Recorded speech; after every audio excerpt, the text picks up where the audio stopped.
تنها چیزی که داشتی واسم ضرر بوده فقط. ولی ببین من دوست دارم و بازم میخوامت.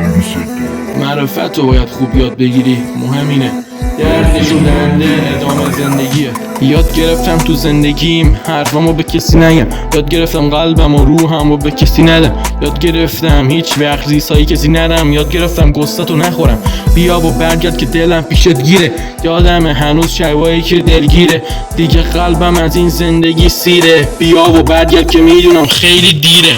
شدم دوغو دارم توسطات، شدم یه بیرو از خنده هات، شدم یه قبرستون از گسته هات، شدم یه بی هدف از تو و کارات، شدم دوغو دارم توسطات، شدم یه بیرو از خنده هات، شدم یه قبرستون از گسته هات، شدم یه بی هدف از تو و کارات.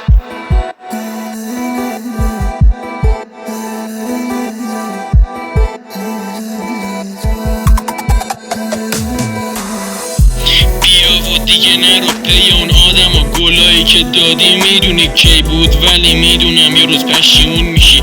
خستگی میزنی جلوم یه زانو، خستگی میزنی جلوم یه زانو.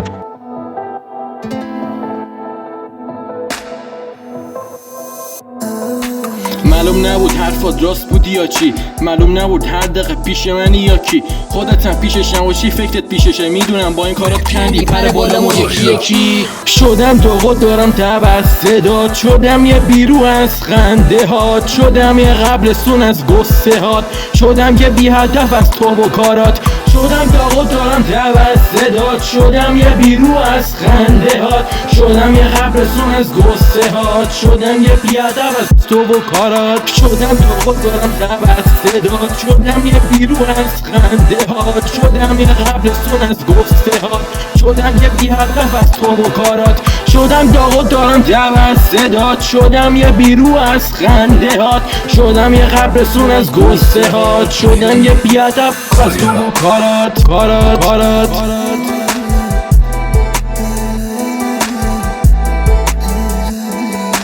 شدم یه بی هدف از تو و کارات.